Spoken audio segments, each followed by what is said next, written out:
manakala suami marah terhadap istrinya, lalu si suami mengatakan bahwa istrinya itu seperti punggung ibuku. Kata punggung itu dalam bahasa Arab disebut zihar. Dan dengan menyebut punggung ibuku pada istrinya, maka itu adalah satu ungkapan yang memiliki pemahaman bahwa si suami itu tidak lagi mau bergaul atau berhubungan dengan istrinya, seperti halnya dia tidak mau berhubungan dengan ibunya.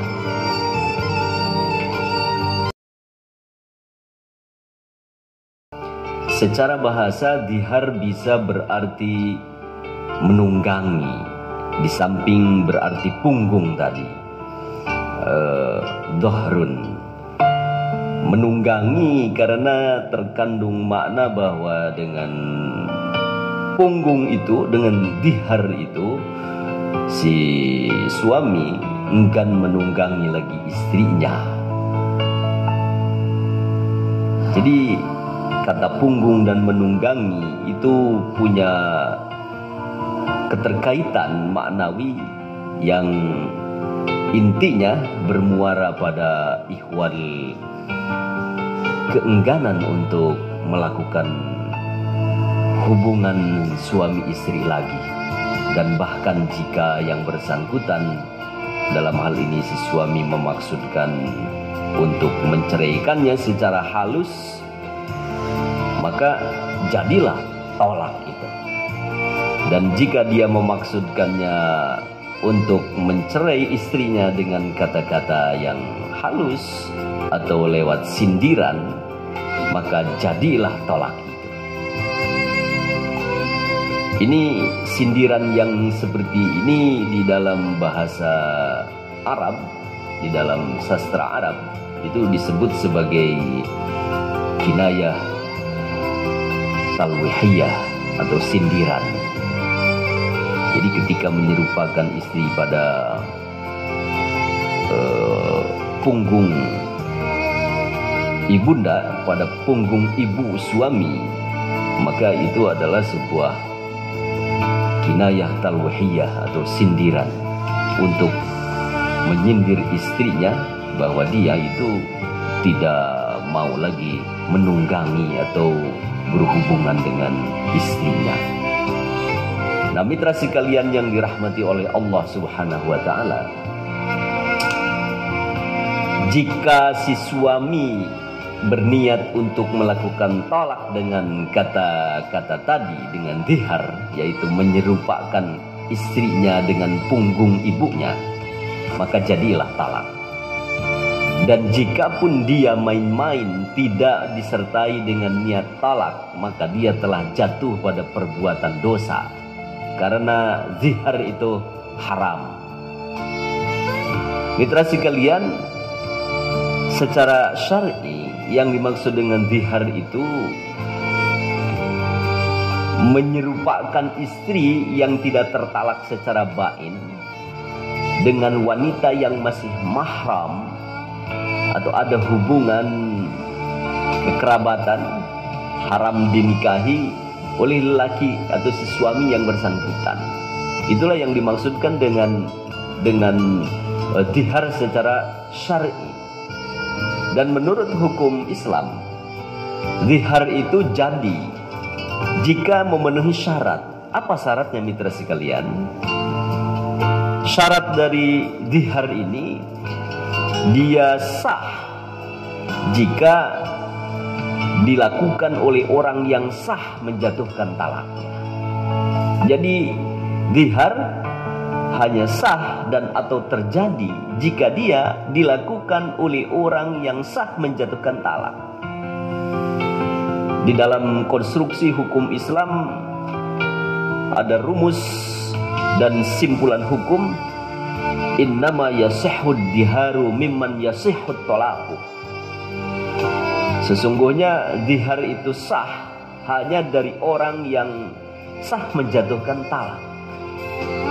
Nah, misalnya dengan mengucapkan lafal atau kata-kata yang tadi, anti alayya kadhahri ummi, kata si suami pada istrinya, engkau bagiku seperti punggung ibuku.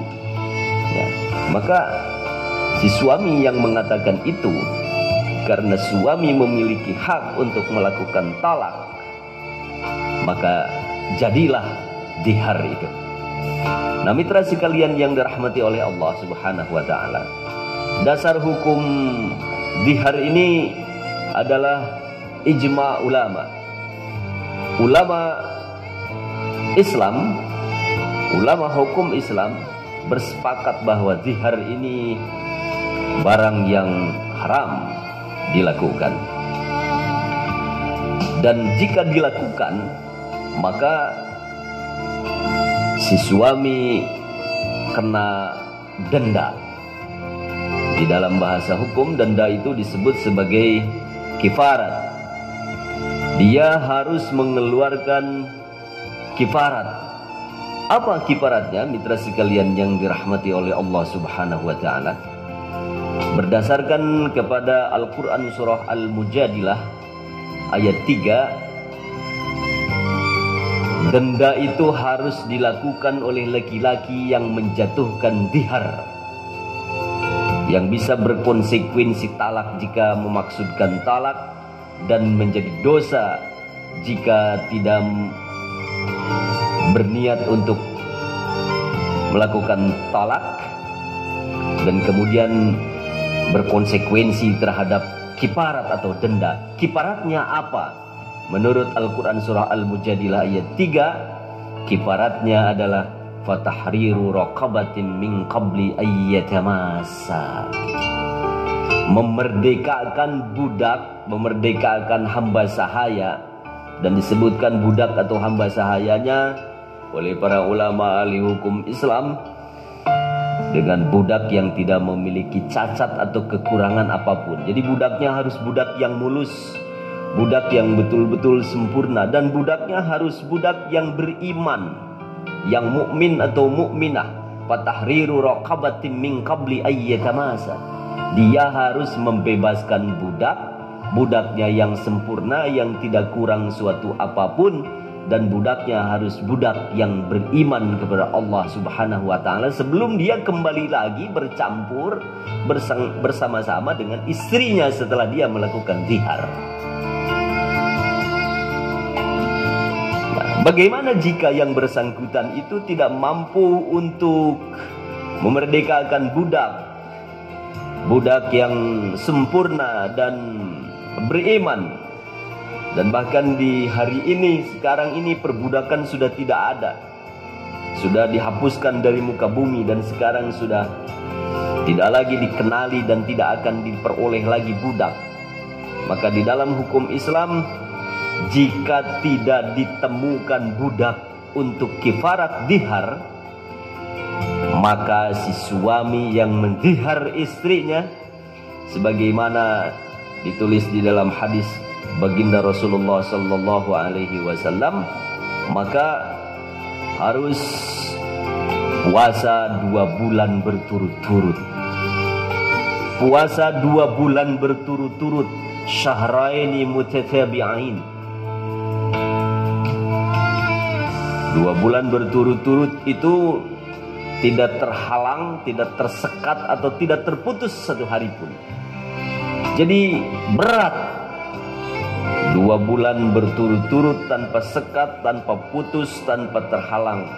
Dia harus melakukannya jika dia tidak menemukan budak mukmin yang bebas dari cacat sebagai kifarat atau denda karena dihar yang dilakukannya.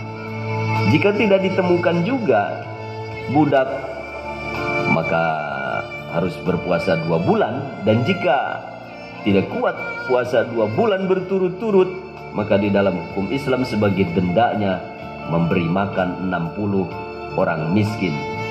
Setiap orang miskin dari yang 60 itu satu mud. Nah, ini adalah satu perbuatan hukum yang memang berkorelasi dengan tolak dan berkorelasi dengan akibat-akibat yang harus dilakukan dan harus ditanggung jawab sebagai resikonya oleh suami yang telah mendihar istrinya.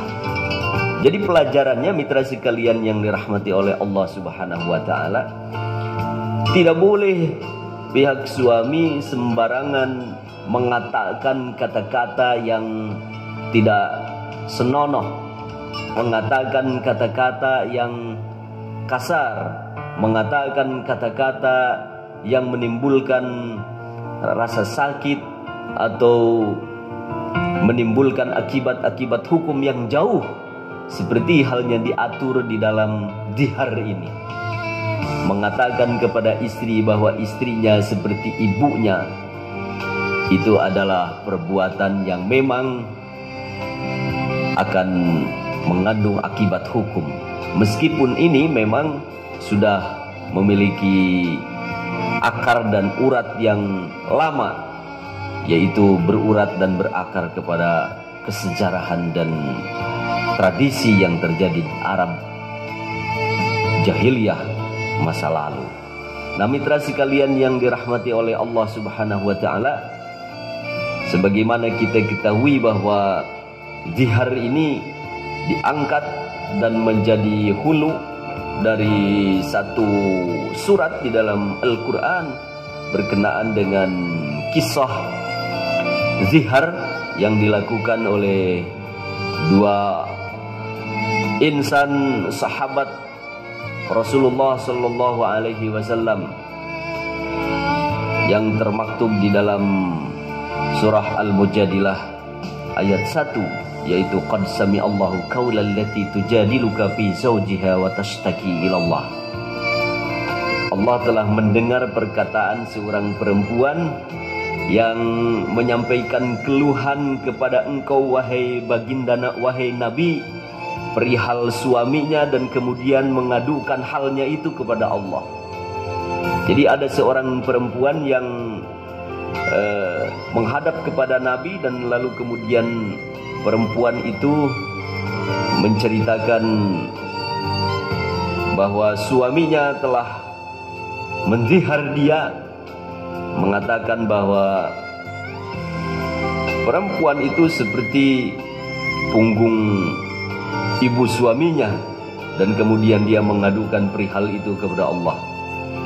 Dan suami istri itu menjadi termasyhur, dan kemudian Allah Subhanahu wa taala menurunkan ayat, dan ayat yang ini menjadi rujukan berkenaan dengan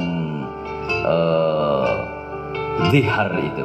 Sahabat yang dimaksud adalah Aus ibnu Samit, dan istrinya yang didihar adalah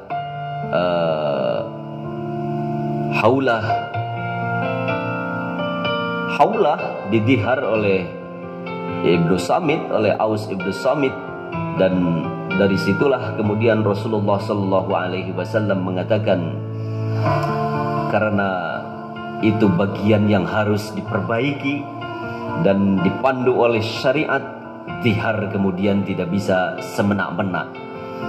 Meskipun Haulah mengatakan bahwa anaknya banyak dan aku masih mencintai Aus ibnu Samit, tapi kata baginda Rasulullah Sallallahu Alaihi Wasallam, engkau tercerai karena zihar itu. Maka dia harus melakukan kifarat, dan namanya kifarat zihar itu, dan kemudian harus